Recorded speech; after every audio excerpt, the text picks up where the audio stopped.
Hello viewers, मैं doctor रचना homeopathic physician. आज मैं आप लोगों को क्रूप की होम्योपैथिक मेडिसिन बताऊंगी। क्रूप जो बच्चों में हो जाते हैं 0 to 5 ईयर ओल्ड चिल्ड्रंस में ये कंप्लेन हो जाती है। क्रूप क्या है?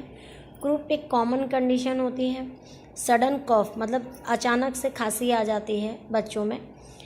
ये इनके कारण होते हैं बैक्टीरियल इन्फेक्शन और थ्रोट स्वेलिंग, लैरिंग्स एंड ट्राइकिया, गले में सूजन आ जाती है, उसके कारण से क्रूप हो जाता है।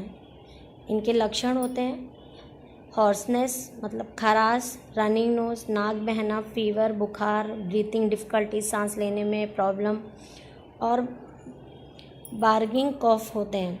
इनके होम्योपैथिक मेडिसिन्स हैं यानी होम्योपैथिक ग्लोबुल्स हैं। 2 मेडिसिन्स हैं, 2 ग्लोबुल्स हैं।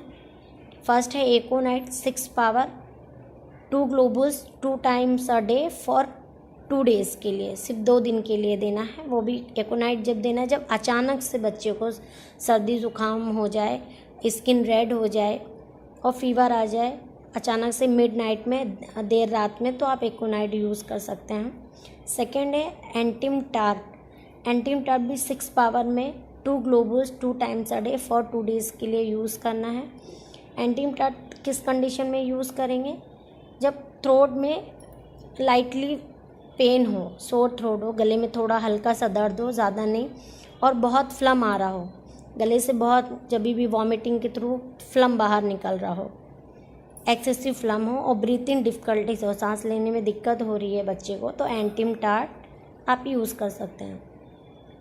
इन दोनों में से जैसी भी कंडीशन है बच्चे को वो ग्लोबुल्स आप यूज़ करिए सिर्फ 2 दिन के लिए। 2 दिन में कंप्लेन रिड्यूस हो जाती है, फिर आप उसे ये कैरी करके रख सकते हैं।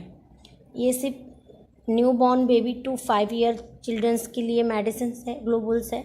जब भी ये मेडिसिन आप देंगे तो आप कुछ खट्टी चीज़ नहीं देनी है। जो 3 साल से बड़े बच्चे हैं, 5 साल तक के, उनको नहीं देना है। बाकी 6 मंथ तक तो वैसे भी नहीं दे सकते हैं, कुछ भी नहीं देते हैं, मदर फीडिंग मिल्क रहता है। और जो 6 मंथ के बाद हैं, जैसे 7, 9 मंथ, 11, 18 मंथ्स, 20 मंथ्स, 23 मंथ्स के बेबीज़ हैं और अगर ये कंप्लेन होती है क्रूप की, तो आप इन दोनों में से कोई एक मेडिसिन दे सकते हैं।